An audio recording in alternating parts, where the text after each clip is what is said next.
I was talking to somebody the other day and I told her that I'm in Tennessee at seminary studying to be a priest. And she's a person who's not religious, not spiritual, and she was completely shocked to find out that any faith traditions have female clergy. And in fact, I think a lot of people aren't aware of the fact that a lot of Christian denominations and other faith traditions do have female faith leaders.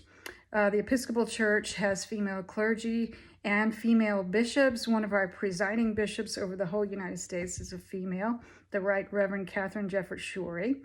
And we have been ordaining women in the Episcopal Church since 1976. Other denominations do as well. They have female ministers.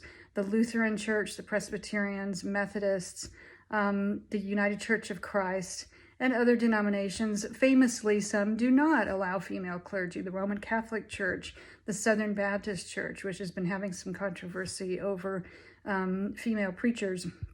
But as the system of political governance changed over the centuries and became less dominated by males, the church structure also changed. The church tends to reflect the political structure around it. And for all these centuries, the political structure, any kind of leadership structure, was male.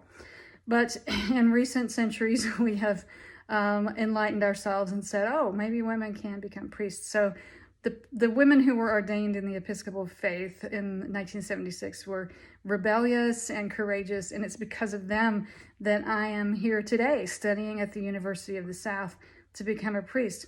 It's hard to become an Episcopal priest. First of all, you have to go through 3 days of psychological screening. For me, that was the second time because I had to go through 3 days of psychological screening to become a sister. So I went through the screening process twice and passed. That was pretty good.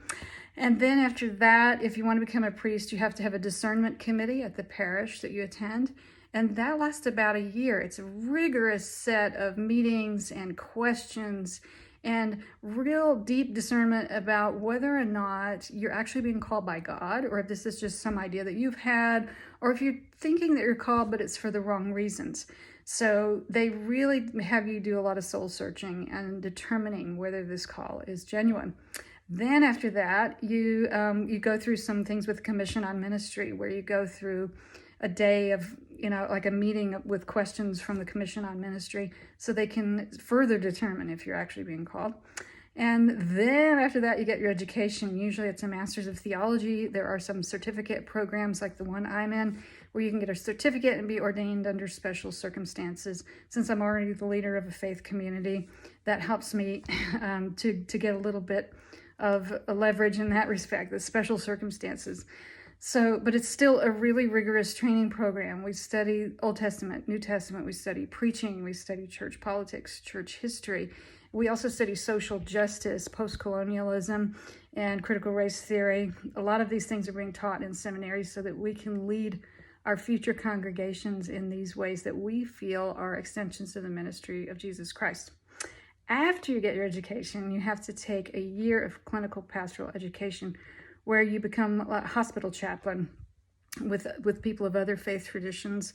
And you basically go through that for like 6 months to a year. Then after that, you're ordained as a deacon from 6 months to a year. And then if God wills it, you are ordained to be a priest. So you can see it's a very long process. It involves a tremendous amount of education, and it involves a tremendous amount of soul searching. So the people who enter the process, many of them drop out because they realize, okay, this is not what I'm being called to.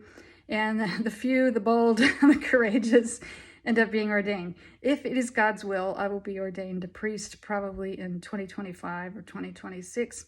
I appreciate your prayers. If you have any questions about female clergy, please leave them in the comments. I'll be happy to answer them.